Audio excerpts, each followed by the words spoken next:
یہ تو بہت خطرناک بات جا رہی ہے نا ان کے خلاف، سیدنا حسین کے خلاف.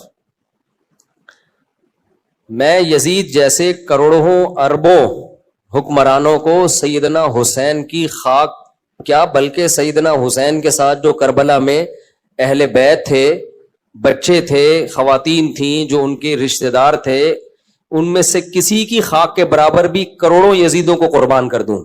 سمجھ رہے ہو؟ ہماری نظر میں یزید کی سیدنا حسین کے مقابلے میں کوئی ویلیو نہیں ہے. ویلیو کا لفظ توہین ہے سمجھتا ہوں. یہ جیسے ہمیں تو حسین کا پتہ ہی نہیں ہے اور ہم گویا معاذ اللہ یزید کو حسین پر ترجیح دے رہے ہیں، معاذ اللہ، نقل کفر. یہ تو اہل سنت والجماعت دور کی بات، تو انسان کو اسلام سے نکال دے یہ چیز. سیدنا حسین رضی اللہ تعالی عنہ یزید کے خلاف آپ نے خروج کیا ہی نہیں ہے. یہ جو صحیح مسلم کی حدیث ہے نا کہ مسلمانوں کا جب کوئی خلیفہ بن جائے اس کے مقابلے میں جو کھڑا ہو اس کو قتل کر دو. یہاں کھڑے ہونے کا مطلب کیا ہے؟ کھڑے ہونے کا مطلب جو اس کے خلاف بغاوت کے لیے کھڑا ہو، کیونکہ اس سے مسلمانوں میں خون خرابہ بہے گا، اسلامی حکومت دو حصوں میں تقسیم ہوگی. سیدنا حسین بغاوت کے لیے کھڑے نہیں ہوئے، تفتیش احوال کے لیے گئے ہیں. کوفہ سے آپ کے پاس بہت سارے خطوط آئے ہیں کہ یہاں آپ کے لیے ماحول سازگار ہے، آپ یہاں آئیں، لوگ آپ کے ہاتھ پہ بیعت ہو جائیں گے. اگر وہ تلوار سے لڑنے کے لیے جا رہے ہوتے یزید کی حکومت کے خاتمے کے لیے تو وہ خواتین اور بچوں کے ساتھ تھوڑی جاتے، وہ تو پورا ایک لشکر لے کے جاتے لڑائی کے لیے. کربلا میں سیدنا حسین ابن علی رضی اللہ تعالی عنہ تو خواتین اور بچوں کے ساتھ تھے، اہل بیت کے ساتھ تھے. اگر یہ جنگ کے لیے جا رہے ہوتے، بغاوت کے لیے جا رہے ہوتے تو فوج لے کر جاتے. وہ دنیا میں کبھی آپ نے دیکھا کوئی بغاوت کے لیے حکومت کے خلاف مسلح بغاوت کے لیے جا رہا ہو اور اپنے گھر کی خواتین کو بھی لے کے جا رہا ہو؟ یہ خواتین کے لیے کو لے کے جانا اس کی واضح دلیل ہے کہ آپ کا بغاوت کا ارادہ نہیں تھا.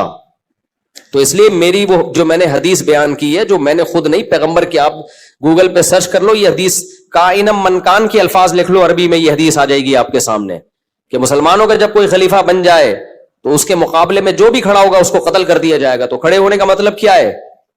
اس طرح نہیں جیسے سیدنا حسین کھڑے ہوئے، باقاعدہ تلوار لے کے بادشاہ کو قتل کرنے کے لیے جائے تاکہ اس کی حکومت کو گرا کے ہم دوسری حکومت قائم کریں. یہ بغاوت ہے جس کو مسلح بغاوت کہتے ہیں، جس کو خروج کہتے ہیں. یہ جائز نہیں ہے اور حضرت حسین نے یہ کام کیا نہیں ہے. اس کی سب سے بڑی دلیل، یہ کرنے گئے ہوتے تو خواتین اور بچوں کے ساتھ مت جاتے. وہ سمجھتے ہو کہ نہیں سمجھتے؟ وہ تو تفتیش احوال کے لیے گئے تھے.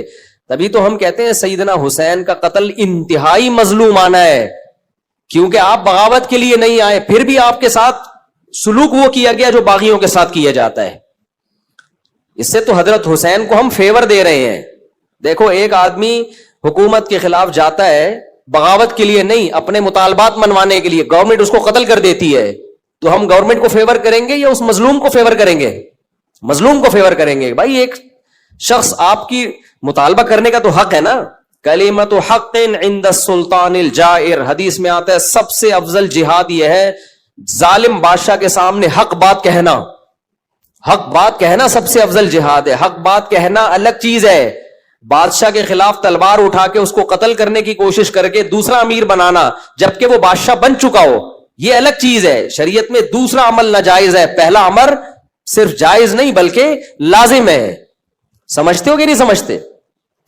اس پہ بعض لوگوں نے کمنٹس کیے ہیں کہ اچھا پھر کوئی بھی طاقتور ہو اس کے خلاف نکلنا جائز نہیں ہے. بھائی طاقتور کی بات نہیں ہو رہی، کس کی بات ہو رہی ہے؟ خلیفہ کی، بادشاہ کی. تو یزید ظالم تھا، جیسا مرضی تھا، لیکن بہرحال قوت نافذہ تھی. نافذہ کا مطلب مگر بن چکا تھا، وہ بادشاہ خلیفہ بن چکا تھا. بخاری کی حدیث ہے اسمعوا واطیعوا ولو سلط علیکم رجل حبشی کأن رأسہ ذبیبہ. نبی صلی اللہ علیہ وسلم نے فرمایا السمع والطاعہ، سنو اور اطاعت کرو، یعنی جائز چیزوں میں، ناجائز کی بات نہیں ہو رہی ہے یہاں پہ. اگرچہ تم پر ایک حبشی غلام مسلط کر دیا جائے، یعنی سلیکشن سے نہیں آیا، وہ طاقت کے زور سے ایک نااہل آدمی نے حکومت کی باغ ڈور اپنے ہاتھ میں سنبھال لی ہے، تو اب آپ اس کے خلاف مسلح بغاوت نہیں کر سکتے. کیوں؟ سوال پیدا ہوتا ہے کیا اللہ تعالیٰ ظالم کو ایسے ہی چھوڑ رہے ہیں؟ ظالم بادشاہ کو بھائی اللہ ایسے ہی نہیں چھوڑ رہے. اللہ کہہ رہے احتجاج کرو، اس کے سامنے جا کے حق بات کرو، بے شک تمہیں قتل کر دے. لیکن اسلام یہ کہہ رہا ہے کہ اس کے خلاف تلوار مت چلاؤ. تلوار چلانے سے کیا ہوگا؟ وہ بھی تلوار چلائے گا کیونکہ وہ زیادہ پاورفل ہے, اس کے پاس طاقت زیادہ ہے, تبھی تو گورنمنٹ اس کے ہاتھ میں آ گئی ہے. جب وہ چلائے گا تو خون کس کا بہے گا؟ بہت سارے بے گناہ لوگوں کا خون بہے گا. تو اسلام اجتماعیت کو برقرار رکھنے کے لیے, قتل و غارت سے بچانے کے لیے, اسٹیٹ کے وجود کو بچانے کے لیے اسلام آرڈر دے رہا ہے کہ بڑی برائی سے بچنے کے لیے چھوٹی برائی کو برداشت کر لو. سمجھتے ہو یہ اسلام کا مزاج ہے جو ہمیشہ سے چلا آ رہا ہے. تبھی کبھی کسی فقی نے, جب سے یہ چاروں فقہ مدون ہوئے, چاروں فقہ میں جو مفتابی قول ہے, جو مختار قول ہے, جس پر عمل کیا گیا ہے, وہ یہی ہے کہ جب ایک اسٹیٹ بن گئی اور ایک پاور آ گئی ایک شخص کے ہاتھ میں, تو آپ کلمت حق عند السلطان الجائر, حق بات تو بلند کریں گے اگر وہ غلط کر رہا ہے, لیکن آپ تلوار لے کے نہیں چڑھ جائیں گے اس کے اوپر, اس کو قتل کرنے کی نیت سے. اس کا نقصان یہ ہوگا کہ بھائی, تبھی حدیث میں آتا ہے کہ یہ کام جو بھی کرے, کائنم من کان, جو بھی کرے چاہے وہ نیک ہی کیوں نہ ہو, فرمایا اس دوسرے کو قتل کر دو. اس لیے کہ اس سے امت میں کیا پیدا ہوگا؟ انتشار.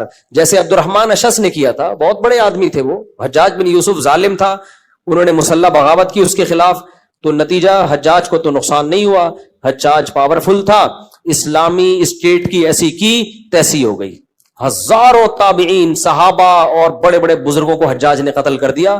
تو عبد الرحمن ابن اشعث ظلم کو ختم کرنے کے لیے نکلا تھا, لیکن ظلم ختم نہیں ہوا بلکہ ظلم اس سے بڑھ گیا. ہم اپنے گھروں میں بھی تو مصلحت سے کام لے کے چلتے ہیں نا. کتنے لوگ ہیں بیوی نالائق ہے, برداشت کر رہے ہیں, یار چھوڑ دیا تو بچوں کا کیا ہوگا. کتنے شوہر نالائق ہیں, بیوی برداشت کر رہی ہے, طلاق لے لی تو کہاں جاؤں گی, گھر ابھی تو گھر بھی تو ملا ہوا ہے نا. تو پوری دنیا کا نظام جس اصول پہ چل رہا ہے وہ اصول یہ ہے کہ بڑی مصیبت سے بچنے کے لیے چھوٹی موٹی مصیبتوں کو برداشت کیا جاتا ہے. تو اسٹیٹ کو بچانے کا بھی شریعت نے یہ اصول رکھا ہے کہ آپ اسٹیٹ کو سیدھا کرنے کا وہ طریقہ اختیار کریں کہ اسٹیٹ ٹکڑوں میں تقسیم ہو جائے. اس سے بہتر ہے کہ اس ظلم کے خلاف کسی اور طرح سے آواز اٹھاؤ, اس طرح سے آواز نہ اٹھاؤ کہ اسٹیٹ کا وجود خطرے میں پڑ جائے. تو سیدنا حسین ابن علی, جن کی خاک پر یزید جیسے کروڑوں قربان ہو جائیں, 100 دفعہ مر کے پیدا ہو جائیں تو ان کی خاک کے برابر بھی نہیں پہنچ سکتے وہ. تو سیدنا حسین ابن علی رضی اللہ تعالی عنہ کا دامن بغاوت سے پاک ہے, ان کا دامن. تبھی ہم کہتے ہیں سیدنا حسین اور اہل بیت کا جو قتل ہوا ہے یہ مظلومانہ قتل ہوا ہے. اس میں عبید اللہ بن زیاد جو کوفہ کا گورنر تھا, وہ ایک نمبر کا بدبخت لانتی انسان تھا کہ ایک چند نہتے, چند لوگ ہیں جو عورتوں اور بچوں کے ساتھ آئے ہیں, تو تم نے ان کے اہل بیت ہونے کا بھی خیال نہیں کیا, نبی کے نواسے ہونے کا بھی خیال نہیں کیا. تمہاری شرم کا اگر غرض ہی غیرت ہوتی نا تو ویسے ہی حکومت سے دستبردار ہو کے ان کے حوالے کر دیتے. لیکن اگر یہ کام نہیں کرنا تھا تم نے تو قتل کسی صورت میں نہیں بنتا تھا ان کا, کیونکہ وہ اتنی بڑی فوج لے کے تھوڑی آئے تھے جو تمہارے پر یعنی کوفہ پہ حملہ کر کے اور پوری حکومت کو تہس نہس کر کے چلے جاتے. ایسا تھوڑی تھا. وہ تو خواتین بچوں کے ساتھ آئے تھے, دودھ پیتے بچے بھی تھے ان کے لشکر میں, کتنی تھوڑی سی تعداد تھی. اس لیے جب ہم کہتے ہیں سیدنا حسین بغاوت کے لیے نہیں نکلے تو ہم سیدنا حسین کو فیور دے رہے ہیں, اس میں ان کے اگینسٹ نہیں جا رہے ہیں کہ گورنمنٹ لیول پہ ان کا قتل کی کوئی تک بنتا ہی نہیں ہے. تو عبید اللہ بن زیاد جیسے لانتی انسان نے نہ نبی کے نسب کا خیال کیا, نہ خواتین کا خیال کیا, نہ بچوں کا خیال کیا, اور نہ سیدنا حسین کے چہرے کے نور کا خیال کیا, نہ 10 محرم کے دن کی پاکیزگی اور برکت کا خیال کیا. تو یہ ساری باتیں عبید اللہ بن زیاد کے اگینسٹ جاتی ہیں جو بدبخت گورنر تھا جس نے قتل کیا. تو اس لیے ہمارے کلپ چلا کے نا یہ نہ کوشش کیا کرو کہ مفتی صاحب یزید کو فیور کر رہے ہیں, کس کے مقابلے میں؟ حسین کے مقابلے میں.